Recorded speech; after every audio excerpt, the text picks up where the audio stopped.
سے حضور اکرم صلی اللہ علیہ وسلم کی سیرت، آپ کی زندگی، آپ کا کردار، آپ کی رفتار و گفتار، یہ ایک ایسا موضوع ہے جس پر بولنے والے بولتے چلے جائیں،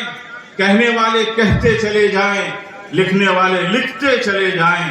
گنگنانے والے گنگناتے چلے جائیں، راتیں کم پڑ جائیں گی، دن سکڑ جائیں گے، اور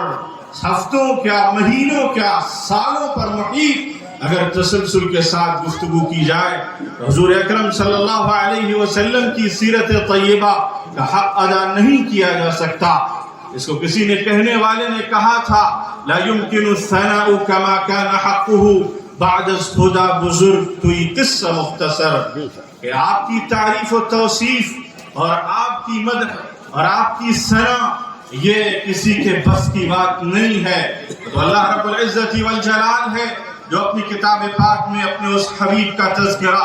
الگ الگ پیرائے بیان میں فرماتا ہے، یعنی وہ یہ خطاب کرتا ہے، نون والقلم وما يسطرون ما انت بنعمت ربك بمجنون وان لك لاجرا غير ممنون وانك لعلى خلق عظیم۔ یہ اللہ کی طرف سے سرٹیفکیٹ دیا جاتا ہے، اتنا عظیم سرٹیفکیٹ، اتنا بلند سرٹیفکیٹ اور اتنی اعلیٰ سند حضور اکرم صلی اللہ علیہ وسلم کو عطا ہوتی ہے اللہ رب العزت والجلال کی طرف سے کہ آپ اخلاق عالی کی بلند ترین چوٹی پر فائز ہیں، اور آپ کو جو الگ الگ طرح کے الزامات دیے جا رہے ہیں، کوئی مجنون کہتا ہے، کوئی ساحر کہتا ہے، کوئی جادوگر کہتا ہے، اور کوئی چنی اور چنا کہتا ہے، یہ تمام کے تمام الزامات بے حیثیت ہیں، بے بنیاد ہیں، اس لائق ہیں کہ ان کو کچرے کے ڈبے میں ڈال دیا جائے۔ وہ رب العالمین، وہ مالک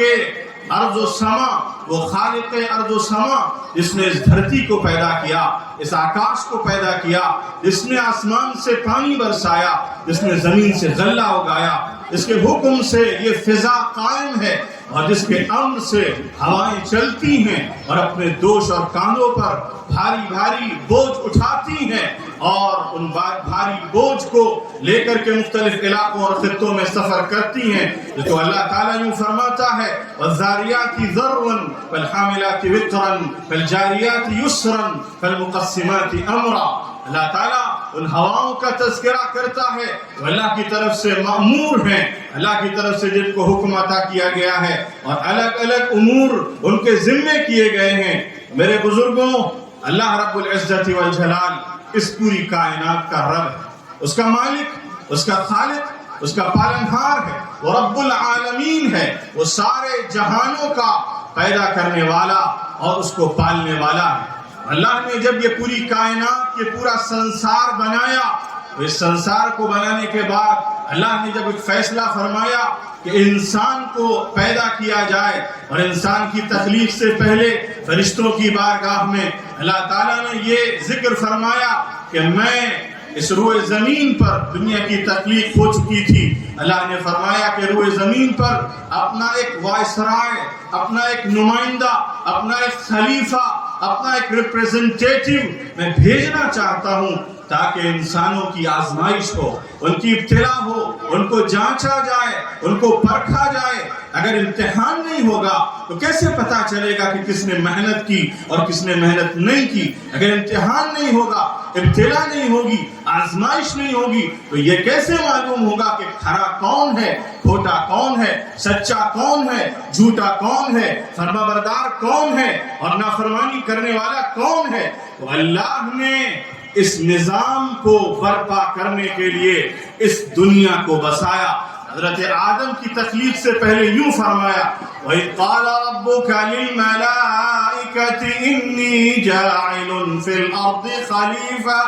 جب اللہ نے اپنے دربار میں فرشتوں سے کہا کہ میں زمین میں اپنا ایک ریپریزنٹیٹیو، اپنا ایک نمائندہ اور اپنا ایک وائسرائے بنانا چاہتا ہوں، یہ مراد اللہ کی کیوں تھی؟ اللہ تعالیٰ نے دوسری جگہ فرمایا، وَمَا خَلَقْتُ الْجِنَّ وَالْإِنسَ إِلَّا لِيَعْبُدُونَ، میں نے جناتوں اور انسانوں کو صرف اپنی بندگی کے لیے پیدا کیا، اپنی اطاعت اور فرما برداری کے لیے پیدا کیا، اپنا حکم بجا لانے کے لیے پیدا کیا۔ بندگی کا یہ مطلب نہیں ہے کہ آدمی صرف نماز پڑھ لے، روزہ رکھ لے، زکوٰۃ ادا کر دے۔ ہرگز ہرگز، یہ بندگی کے چند اجزاء ہیں، بندگی کی چند اشکال ہیں، بندگی کے چند نمونے ہیں۔ بندگی کا مطلب زندگی پوری اللہ کے حکم کے مطابق گزرے۔ انسان صرف مسجد میں بندہ نہ ہو، صرف انسان خانقاہ میں بندہ نہ ہو، انسان صرف اپنی نماز میں بندہ نہ ہو، بلکہ وہ اللہ کا بندہ ہو،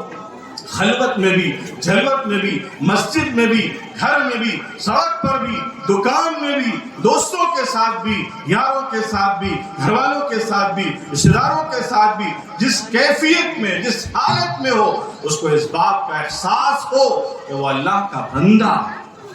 اللہ کے حکم کے مطابق اس کو زندگی گزارنی ہے۔ یہ نہ ہو کہ صبح اللہ کے حکم کے مطابق گزر رہی ہے تو شام اللہ کی نافرمانی میں گزر رہی ہے، ہر دن اللہ کی اطاعت، فرما برداری اور بندگی میں گزر رہا ہے تو راتیں اللہ کی نافرمانی میں، اس کی معصیت میں گزاری جا رہی ہیں۔ یہ اللہ کو پسند نہیں ہے۔ اللہ تعالیٰ نے اس روئے زمین پر حضرت آدم علیہ السلام کو بھیجا اور اس کے بعد ایک نظام طے فرمایا کہ جو میری بندگی کرے گا اور جو نظام میں عطا کروں گا اس کو جو ایگزیکیوٹ کرے گا، اس کو جو مانے گا، اس کی جو فرما برداری کرے گا، اس کی جو اطاعت کرے گا، اس کے لیے میں نے جنتیں طے کر رکھی ہیں، جنات عدن تجری من تحتها الانہار خالدین فیہا۔ پھر اللہ نے اس کے لیے نظام یہ بنایا کہ اپنے بندوں کو یہ نہ کہہ سکے بندے کہ اللہ